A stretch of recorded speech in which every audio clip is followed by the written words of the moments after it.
굿모닝, DKPC 모닝 카페입니다. 좋은 화요일 맞이하셨습니까?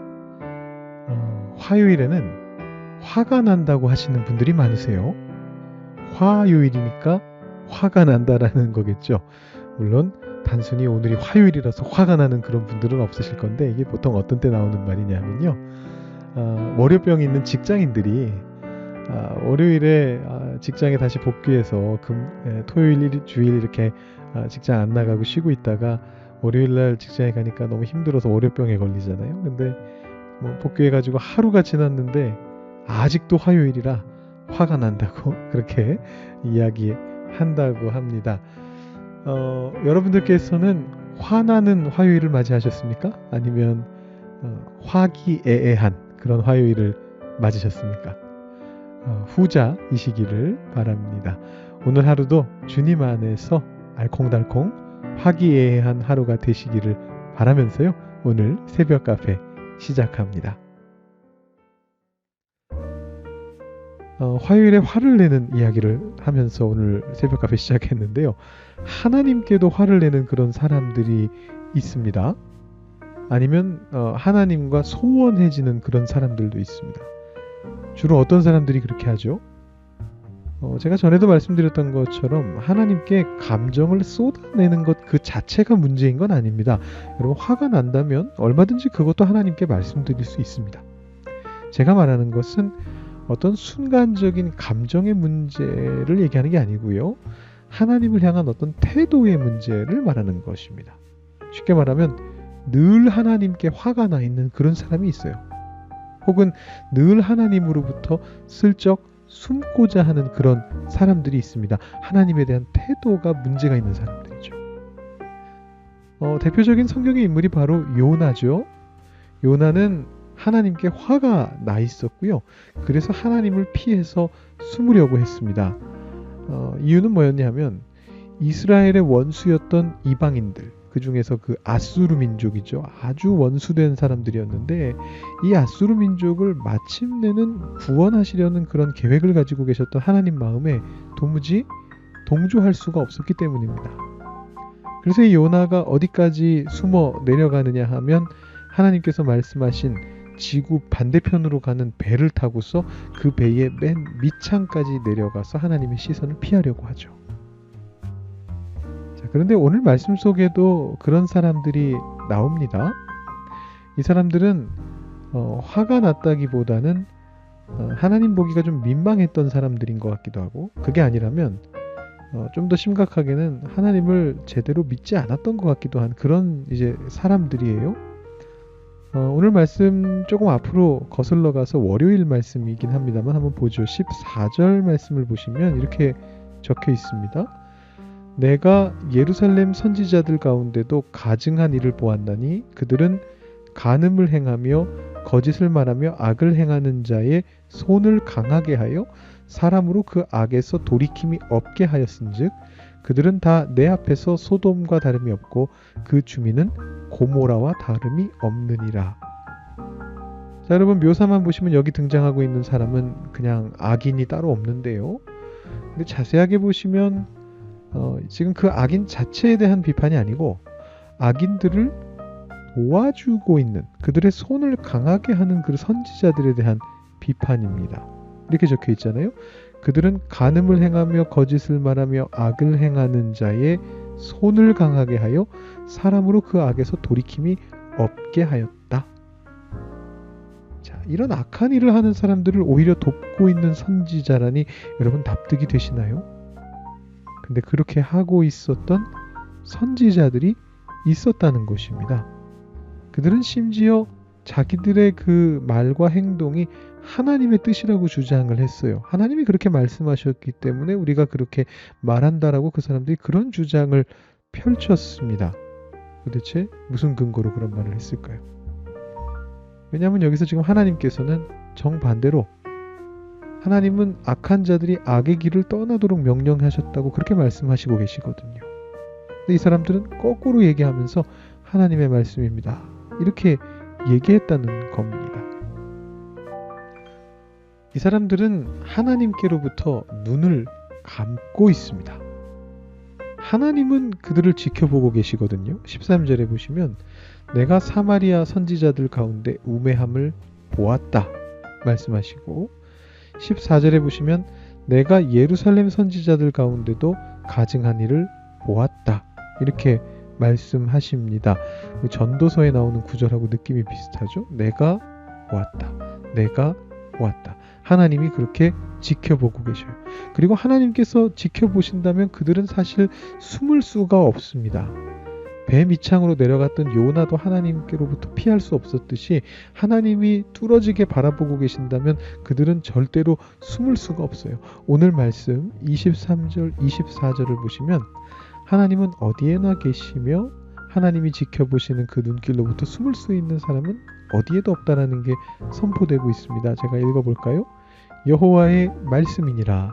나는 가까운 데에 있는 하나님이요 먼 데에 있는 하나님은 아니냐. 여호와의 말씀이니라. 사람이 내게 보이지 아니하려고 누가 자신을 은밀한 곳에 숨길 수 있겠느냐. 여호와가 말하노라. 나는 천지에 충만하지 아니하냐. 나는 어디에나 있다. 하나님이 그렇게 말씀하시는 거잖아요. 근데 이 사람들은 눈을 감는 거예요. 하나님 말에 귀 기울이지 않고 하나님이 보여주시는 묵시로부터 눈을 감습니다. 자기 눈만 감으면 거기 계신 그 하나님이 없어질 것처럼 말이죠. 참 무슨 어린아이도 아니고 참 웃기지도 않은 일인데 그렇게 하는 겁니다. 여러분, 눈을 감아도 하나님은 계십니다. 눈을 감으면 눈앞에 사물이 없어진다라고 믿는 존재는 이제 막 사물을 파악하기 시작한 갓난아기 정도죠. 우리가 기도할 때 눈을 감지 않습니까? 왜 눈을 감죠? 하나님으로부터 숨기 위함인가요? 아닙니다. 보이지 않는 하나님을 보기 위해서, 영의 눈으로 보기 위해서 눈을 감는 거죠. 그런데 이 선지자들은 반대의 의미로 하나님께로부터 눈을 감아버렸어요. 하나님을 보지 않으려고 하는 거예요. 그리고 하나님이 보시는 눈을 차단하고 싶은 거예요.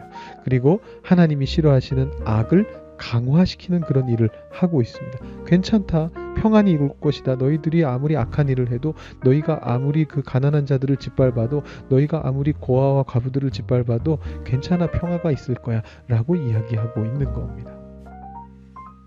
비슷한 맥락의 말이 그 다음에 또 등장합니다. 27절 이하를 보시면 꿈에 대한 말씀이 연속해서 계속 나오는데, 하나님께서 보여주시는 환상을, 그 꿈을 봐야 되는 이 선지자들이 엉뚱한 꿈을 꾸고 엉뚱한 말을 한다는 겁니다.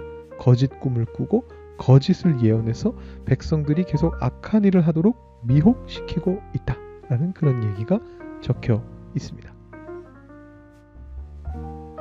우리가 꿈을 꾸는 것은요, 장밋빛 전망을 그리는 게 목적인 것이 아니고요, 하나님의 뜻을 내 삶 속에 구현하기 위함이다라는 걸 우리가 기억해야만 됩니다. 아무리 어떤 상황이 어떻게 돌아가고 있든지, 거기서 어떤 그 나쁜 악한 행위들이 저질러지고 있든지 평화가 있을 것이다, 이렇게 꿈꾸는 것이 아니고 하나님의 뜻을 찾는 거예요. 그 하나님의 뜻은 주일에 말씀드렸던 것처럼 사랑을 이 땅에 행하는 것입니다. 우리가 사랑으로 통제받는 것입니다. 이 땅의 모든 사람들이, 거기까지가 너무 거창하다면 적어도 내 주변 사람들이 하나님의 사랑을 받아 누릴 수 있게 돕는 일입니다. 그것을 위해서 우리가 꿈을 꾸는 것입니다. 오늘의 묵상 포인트는 제가 이렇게 한번 정해봤습니다. 눈을 감는 것도 꿈을 꾸는 것도 하나님을 위해서 합시다. 이렇게 한번 정해봤거든요.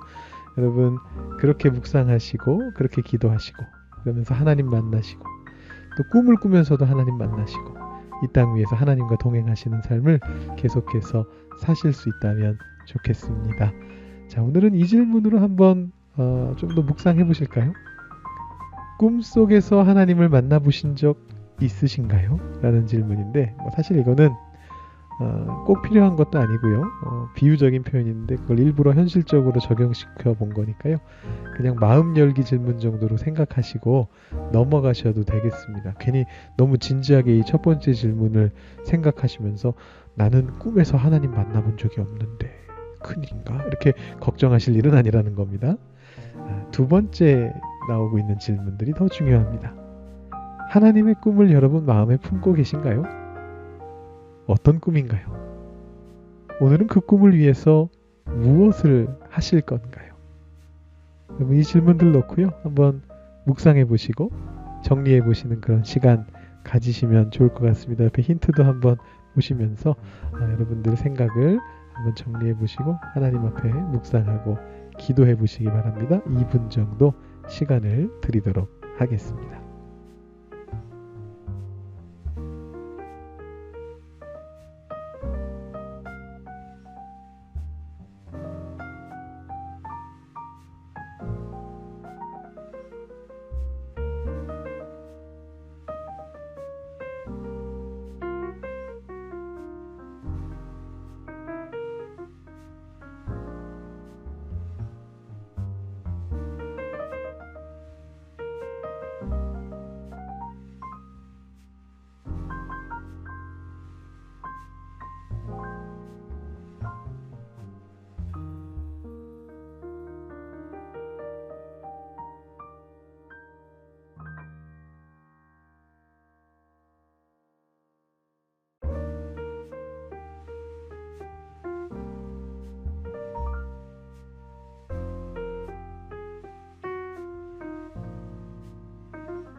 네, 잘 정리해 보셨습니까? 여러분의 삶을 향하시는 하나님의 꿈에 대해서 다시 생각해 보실 수 있는 시간이었나요? 자, 그 하나님의 꿈을 여러분들도 같이 꿈꾸는 것이 꼭 필요합니다. 그래서 오늘의 보온병은요, 하나님을 꿈꾸는 것입니다. 자, 여기서 말하는 꿈은 다시 한번 말씀드리지만 밤에 꾸는 꿈 얘기가 아니고요. 밤에 꾸는 꿈을 우리가 꾸고 싶은 대로 꿀 수는 없는 거죠. 근데 살아가면서 꾸는 꿈, 내 삶 속에서 내가 가지는 그 비전, 그 꿈은 우리의 의지로 꿀 수 있는 거거든요. 그래서 아까 묵상하셨던 우리를 향하신 그 하나님의 꿈을 삶 속에서도 조금 더 묵상해 보시면 좋을 것 같고요. 그것이 오늘 하루에 여러분의 삶 속에서 계속해서 이루어질 수 있도록, 조금씩이라도 그 꿈이 이루어질 수 있도록 여러분 노력하시면서 꿈을 이루어 가시면 좋을 것 같습니다. 제가 오늘 기도하고 여러분 묵상하실 수 있는 시간 좀 더 드리도록 하겠습니다. 사랑과 은혜가 충만하신 하나님 아버지, 우리에게 주님의 은혜를 풍성하게 부어주시니 감사합니다. 화가 나는 화요일이 아니라 주님 때문에 화기애애한 기분 좋은 화요일을 맞이하게 하여 주시니 감사합니다.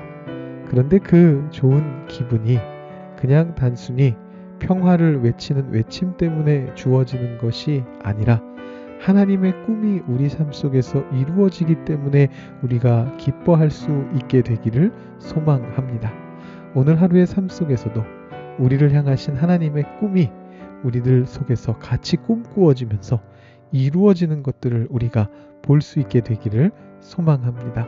우리 각자에게 주어져 있는 하나님의 꿈은 조금씩 다를 수 있겠죠.